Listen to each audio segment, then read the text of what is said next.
Bismillahirrohmanirrohim. Assalamualaikum warahmatullahi wabarakatuh. Alhamdulillah.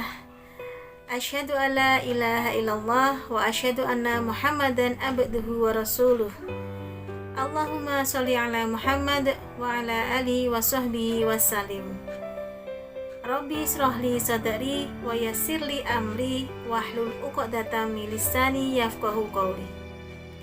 Pada kesempatan kali ini kita akan belajar tentang fikih.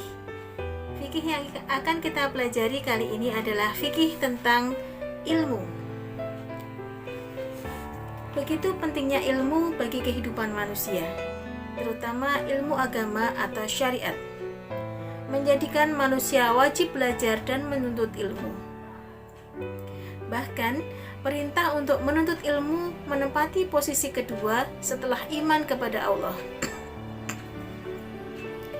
Inilah posisi yang sangat mulia dan terhormat di mata Allah dan manusia. Perintah Allah untuk menuntut ilmu ada dalam surat Al-Mujadilah ayat 11, yang artinya, "Wahai orang-orang yang beriman, apabila dikatakan kepadamu berlapang-lapanglah dalam majelis, maka lapangkanlah. Niscaya Allah akan memberi kelapangan untukmu. Dan apabila dikatakan berdirilah kamu dan berdirilah, niscaya Allah akan meninggikan derajat orang-orang yang beriman di antaramu dan orang-orang yang diberi ilmu pengetahuan beberapa derajat. Dan Allah Maha mengetahui apa yang kamu kerjakan." Dalam ayat tersebut, Allah tidak hanya menjanjikan kepada orang-orang berilmu akan diberikan derajat yang tinggi, tetapi sekaligus memerintahkan kepada kita untuk memberikan kesempatan kepada orang lain untuk mencari ilmu. Misalnya dengan mendirikan majelis ilmu, menjadikan tempat pendidikan, membantu anak yang orang tuanya tidak mampu, dan yang lain sebagainya. Kemuliaan orang berilmu atas orang yang hanya terus beribadah adalah pada kemanfaatannya. Orang yang berilmu dapat mengamalkan ilmunya untuk orang banyak. Pada hakikatnya, orang beribadah itu sendiri memerlukan ilmu.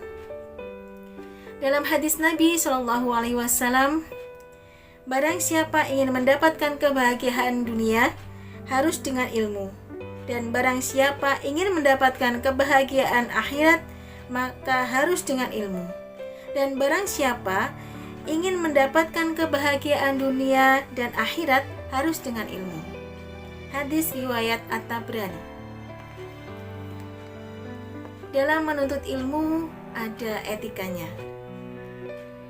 Di antaranya adalah yang pertama, menata niat.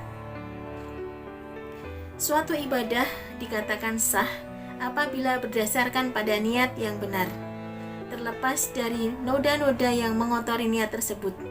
Begitu pula ketika kita akan menuntut ilmu. Niat kita harus betul, harus sungguh-sungguh saat menuntut ilmu. Yang kedua adalah bersungguh-sungguh.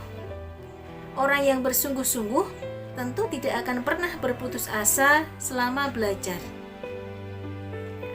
Dan yang ketiga, melakukannya secara terus-menerus.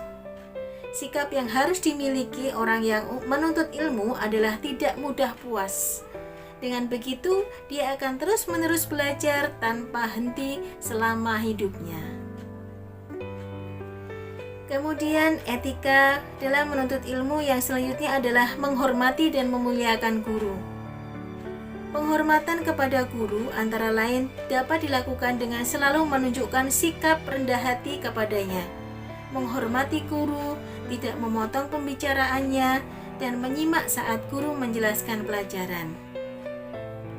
Dan yang terakhir adalah bertanya secara santun. Kemudian motivasi menuntut ilmu. Yang pertama adalah ikhlas karena Allah. Jika kita sudah ikhlas, maka insya Allah ilmu yang akan kita dapatkan akan mudah kita pelajari. Yang kedua, belajar dari perjuangan ulama salaf dalam menuntut ilmu. Yang ketiga, membaca kisah penyesalan para ulama dalam menuntut ilmu. Dan yang keempat adalah menjauhi teman-teman yang malas. Semoga kita menjadi bagian orang-orang yang haus dengan ilmu dan kita rajin untuk menuntut ilmu. Wassalamualaikum warahmatullahi wabarakatuh.